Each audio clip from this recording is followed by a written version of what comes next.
Hello বন্ধুরা, কেমন আছেন সবাই? আশা করি সবাই ভালো আছেন। ওয়েব লার্নার্স পয়েন্টের পক্ষ থেকে সবাইকে জানাচ্ছি স্বাগতম। আজকে আমরা দেখব কিভাবে একটি প্রিমিয়াম ওয়ার্ডপ্রেস থিম দিয়ে professional Bangla news portal site বানাতে পারি। এই টিউটোরিয়ালটি বা এই নিউজ পোর্টাল সাইটটি সম্পূর্ণভাবে কমপ্লিট করার জন্য আমরা সাধারণত তিনটি পোর্শনে এটাকে ভাগ করেছি। প্রথম পার্ট বা পোর্শনে আমরা দেখাবো যে কিভাবে থিমটাকে পারচেস করবেন, কিভাবে থিমটাকে ইনস্টল করবেন এবং ডেমোটা ইনস্টল করে আমরা দেখব। দ্বিতীয় ধাপে দেখব যে একটা নিউজ পোর্টাল সাইটের প্রফেশনাল নিউজ পোর্টাল সাইটের হোম পেজটা বা মেইন যে পেজটা থাকবে, ইন্ডেক্স পেজটা থাকবে, সেটাকে সম্পূর্ণভাবে কীভাবে কাস্টমাইজেশন করতে পারি বিভিন্ন ব্লগ নিজের মতো ব্লগ তৈরি করে। এবং 3 নম্বর পার্টে দেখাবো যে কিভাবে যে আদার্স পেজগুলো থাকে, যেমন আদার পেজগুলোতে সাধারণত আমাদের বিভিন্ন পেজ থাকে, ক্যাটাগরি পেজ থাকে, আর্কাইভ পেজ থাকে, সার্চ পেজ থাকে, এগুলো কিভাবে কাস্টমাইজেশন করতে হয় সেগুলো আমরা দেখব 3 নম্বর পার্টে। এখন আমাদের প্রথম পার্টে আমরা দেখব যে কিভাবে থিমটি নিয়ে কাজ করব এবং কোন থিমটি নিয়ে কাজ করব এবং কিভাবে থিমটি পারচেস করব এবং থিমটি কিভাবে ইনস্টল করব সেই জিনিসগুলো আমরা আজকে দেখাবো। তো চলুন শুরু করা যাক। সর্বপ্রথম আমরা জ্যামটাকে স্টার্ট করে নিব। আপনারা এখান থেকে আপনাদের জ্যামটা অবশ্যই স্টার্ট করে নেবেন। আমি অলরেডি স্টার্ট করে নিয়েছি। নেওয়ার পরে আপনারা আপনাদের ওয়ার্ডপ্রেসে অ্যাডমিন প্যানেলে লগ ইন করবেন। আমি আমার গত ভিডিওতে দেখেছি কীভাবে একটা ওয়ার্ডপ্রেস জ্যাম্প সার্ভারে অথবা লোকাল সার্ভারে আপনারা ইনস্টল করতে পারেন। সেই ভিডিওটা আপনারা দেখে আসতে পারেন। আমি আমার ডেসক্রিপশন বক্সে অবশ্যই লিঙ্কটা দিয়ে দেবো, অথবা আমার প্লেলিস্ট থেকে আপনারা দেখে আসতে পারেন। এখন জ্যামটা স্টার্ট করার পরে আমরা কোন থিমটা নিয়ে কাজ করবো সেটা আমাদের আগে দেখে আসি। চলেন আমরা সাধারণত আমরা এই যে জান্নাত থিমটা, নিউজ পোর্টাল থিমটা, সেটা অনেক একটা জনপ্রিয় থিম এবং এটা হিউজ পরিমাণ সেল হয়েছে। এটা দিয়ে অনেক news portal, professional news portal site তৈরি করা আছে। আমরা সাধারণত এই নিউজ পেপারটা দিয়ে কীভাবে একটা নিউজ পোর্টাল সাইট তৈরি করতে হয় প্রফেশনালভাবে সেটা আমরা দেখব, বা এই সম্পূর্ণ ভিডিওতে বা টিউটোরিয়াল সিরিজে আমরা এটা নিয়েই কাজ করব। আপনারা এটা পারচেস করে নেবেন। আমি অবশ্যই এখানে এটা পারচেস করে নিয়েছি। পারচেস করার পরে আপনাদেরকে সাধারণত এরকম দুটো ফাইল দিবে, একটা হচ্ছে প্যারেন্ট থিম আর একটা হচ্ছে চাইল্ড থিম। আপনারা এই থিমগুলো কীভাবে কী করবেন সেই জিনিসগুলো আমরা এখন দেখাবো, যে কীভাবে থিমটা ইনস্টল করবেন। এই থিমের ইনস্টলের প্রসেসটা আমি এখন আপনাদেরকে দেখাবো। সর্বপ্রথম আমরা ওয়ার্ডপ্রেসের ড্যাশবোর্ডে গেলাম। যাওয়ার পরে এখান থেকে অ্যাপিয়ারেন্সে যাওয়ার পরে আপনার থিমে যাবেন। থিমে যাওয়ার পরে এখানে থেকে দেখেন এই অ্যাড নিউ বাটনে ক্লিক করলে আমরা একটা নতুন থিম এখান থেকে এই আপলোডের থিম যাওয়ার পরে আমরা এখান থেকে আমাদের থিম ইনস্টল করব। এখান থেকে এইটা হচ্ছে প্রথম পদ্ধতি। আরেকটা পদ্ধতির সাহায্যে আমরা থিমকে ইম্পোর্ট করতে পারি, সেটা হচ্ছে, আচ্ছা আমি প্রথম পদ্ধতি দেখাবো, আমি দ্বিতীয় পদ্ধতি দেখাবো। চলেন আমরা যে প্যারেন্ট থিমটা আছে এই প্যারেন্ট থিমটা আমরা দ্বিতীয় পদ্ধতির সাহায্যে আপলোড করে বা ইম্পোর্ট করা আপনাদেরকে দেখাচ্ছি। এখানে প্যারেন্ট থিমটাকে কেন দ্বিতীয় পদ্ধতির সাহায্যে ইম্পোর্ট করা দেখাচ্ছি আমরা, আচ্ছা আমি এটা একটু পরে বলি, আগে আমরা দ্বিতীয় পদ্ধতি আপনাদেরকে দেখাই। আমরা এই থিমটাকে সর্বপ্রথম কপি করব। কপি করার পরে আপনারা সর্বপ্রথম আপনাদের যেই ড্রাইভে বা যেই পার্টিশনে আপনাদের জ্যামটা ইনস্টল করেছেন সেই পার্টিশনে যাবেন। যাওয়ার পরে এখান থেকে আমি সি ড্রাইভে জ্যাম্পটাকে ইনস্টল করছি, সেখানে গেলাম।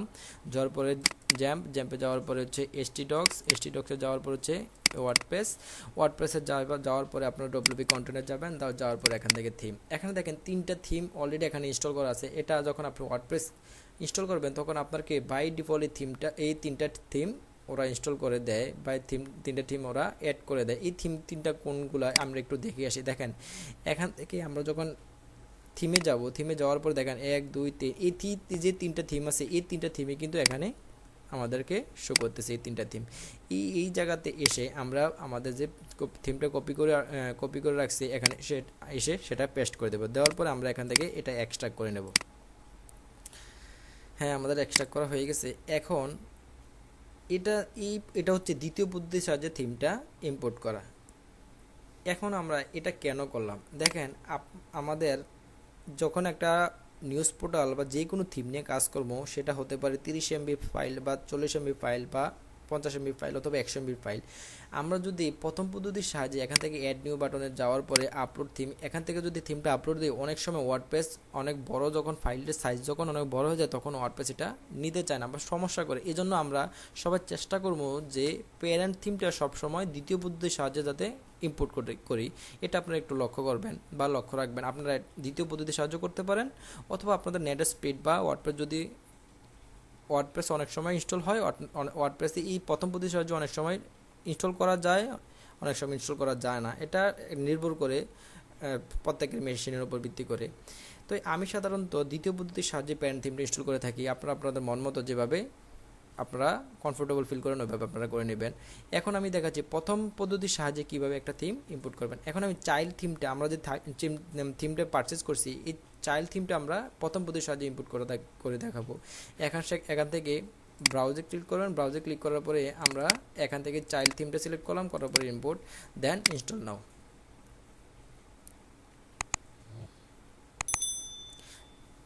হ্যাঁ, এখানে আমাদের চাইল্ড থিমটাই অলরেডি ইনস্টল হয়ে গেছে। এখান থেকে আমরা রিটার্ন হোম পেজে গেলাম।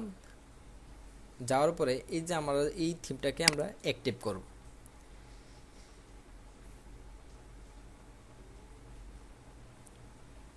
অ্যাক্টিভ করার পরে আমরা দেখে আসি আমাদের সাইটটা এখন কি অবস্থায় আছে। আমাদের যখন সাইটটা লোড করব তখন দেখবো যে আমাদের সাইটটা এরকম অবস্থায় আছে। এখন আমরা এই যে থিমটা যেখান থেকে পারচেস করছি থিম ফরেস্ট থেকে, এই থিমটার একটা ডেমো বা লাইভ প্রিভিউ আমরা দেখে আসি যে থিমটা আসলে কীরকম, বা আমরা যখন তৈরি করবো থিমটা কেমন হতে পারে। আমরা এখান থেকে দেখেন এখানে বিভিন্ন প্রকার ডেমো আছে। আপনারা ইচ্ছা করলে অনেক প্রকার ডেমো আমরা মেইন পেজটা, আমরা মেইন নিউজ পোর্টাল, আমরা যখন একটা সম্পূর্ণ নিউজ পোর্টাল সাইট তৈরি করবো তখন এটার আকৃতি কিছুটা এটার মতো হবে। এখন আমরা কি করবো, এখান থেকে আসার পরে থিমটা যখন অ্যাক্টিভ করব তখন আমাদেরকে সাধারণত এই যে থিম প্যানেলের একটা আলাদা ড্যাশবোর্ড আছে, এই ড্যাশবোর্ডে আমাদেরকে নিয়ে আসবে। নেওয়ার পরে আমরা যে থিমটা রেজিস্ট্রেশন করতে পেরেছি সাকসেসফুলি, এখানে আমাদের সব কিছু ডিটেলস আছে এবং আমাদের থিমটা ভ্যালিড কি না, আমরা পারচেস করছি কি না, এখানে সব কিছু লেখা আছে এবং আমাদের কত বছর তারা সাপোর্ট দিবে, মানে এখানে সব কিছু দেওয়া আছে। আপনি একটু পড়ে নেবেন। এখানে ডেট দেওয়া আছে, আজ থেকে 4 বছর আমাদেরকে তারা সাপোর্ট দিয়ে যাবে। এবং কি এখান থেকে আমরা ইনস্টল প্লাগইন, তারা কিছু রিকোয়ার্ড প্লাগইন এখানে বলে দিয়েছে যে এই থিমটা নিয়ে কাজ করতে গেলে এই প্লাগইনগুলো আমাদের অবশ্যই ইনস্টল করে রাখতে হবে। এই প্লাগইনগুলো আমরা আগে ইনস্টল করে আসি। চলেন এখান থেকে অল প্লাগইনে আমরা ক্লিক করলাম। ক্লিক করার পরে আমরা এখান থেকে ইনস্টল বাটনে ক্লিক করলাম, করার পরে অ্যাপ্লাই করলাম। আমরা সবগুলো একসাথে ইনস্টল করতেছি। 7টা প্লাগইন এখানে আমরা ইনস্টল করতেছি। হ্যাঁ, এখানে আমাদের 7টা প্লাগইন ইনস্টল করা হয়ে গেছে। এখন আমরা আবার রিটার্ন করতেছি। করার পরে এই 7টা প্লাগইন আমরা এখন ইনস্টল করা হয়ে গেছে, এগুলো আমরা এখন অ্যাক্টিভ করব।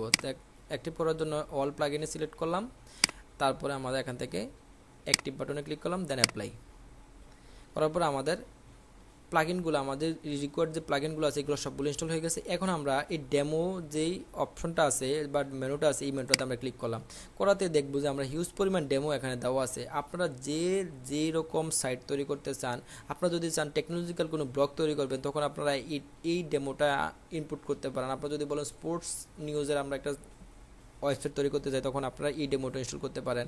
আপনারা এখান থেকে দেখে নেবেন, অনেক প্রকার ডেমো আছে। আপনারা আপনাদের মন মতন ডেমো এখান থেকে চুজ করে ইনপুট করতে পারেন। আমরা যেহেতু একটা নিউজ পোর্টাল সাইট নিয়ে কাজ করবো, সুতরাং আমরা এখানে যে মেইন ডেমোটা আছে এটাই আমরা ইনপুট করবো। এখানে আসার পরে আমরা এখানে ইনপুট বাটনে ক্লিক করলাম। ইনপুট বাটনে ক্লিক করার পরে এখানে কিছু ইম্পোর্টেন্ট নোটিশ দেওয়া আছে, আপনারা এগুলো একটু পড়ে নেবেন সবাই। পড়ে নেওয়ার পরে আমরা তো আরেকটু আগে লাইভ ডেমোটা দেখলাম যে ইনপুট করার পরে আমাদের লাইভ ডেমোটা কেমন হবে, আমরা তারপর আবার একটু দেখে আসি। হ্যাঁ, আমরা যখন ইনপুট করবো, যখন ডেমো ডাটাগুলো আমরা ইনপুট করবো, তখন আমাদের সাইটটা এরকম দেখাবে। চলুন আমরা এখানে আগে ইনপুট করে আসি। এখান থেকে ইনপুট বাটনে ক্লিক করলাম। আমাদের একটু টাইম নেবে, টাইম নেওয়ার পরে আমাদের এটা সম্পূর্ণভাবে ইনপুট হয়ে যাবে। সে পর্যন্ত আমরা একটু ওয়েট করি।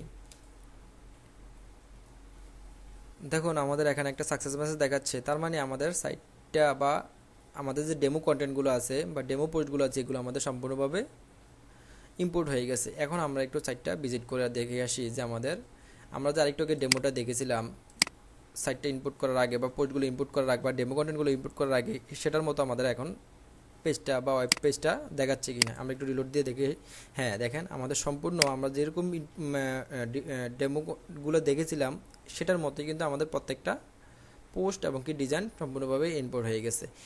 এখন আমরা পরবর্তী ভিডিওতে দেখব যে এই যে হোম পেজটা, এই হোম পেজটা কীভাবে আমরা চেঞ্জ করতে পারি। তারা তো তাদের মতো করে এখানে আমাদের একটা ডেমো কন্টেন্ট ইনপুট করে দিছে, কিন্তু আমরা চাচ্ছি যে আমাদের মতো করে আমাদের এই মেনু বারটা আমাদের মতো করে সাজাবো, আমাদের এই যে উপরের টপ হেডারটা আমাদের মতো করে সাজাবো, এখানে প্রত্যেকটা কন্টেন্ট প্রত্যেকটা ব্লগ আমরা আমাদের নিজের মতো করে সাজাবো। এই জিনিসগুলো আমরা কিভাবে কাস্টমাইজেশন করতে পারি সম্পূর্ণভাবে, এবং কি প্রফেশনাল একটা নিউজ পোর্টাল সাইট বাংলাতে কীভাবে কাস্টমাইজেশন করতে পারি, এই জিনিসগুলো আমরা পরবর্তী ভিডিওতে দেখাবো।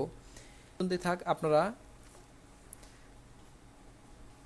এই সবাই ভালো থাকবেন। আর আমার চ্যানেলটিকে যারা এখনও সাবস্ক্রাইব করে নেয় তারা অবশ্যই আমার চ্যানেলটিকে সাবস্ক্রাইব করে নেবেন, আর যারা অলরেডি আমার চ্যানেলটিকে সাবস্ক্রাইব করে নিয়েছেন তাদেরকে অসংখ্য ধন্যবাদ। সবাই ভালো থাকবেন।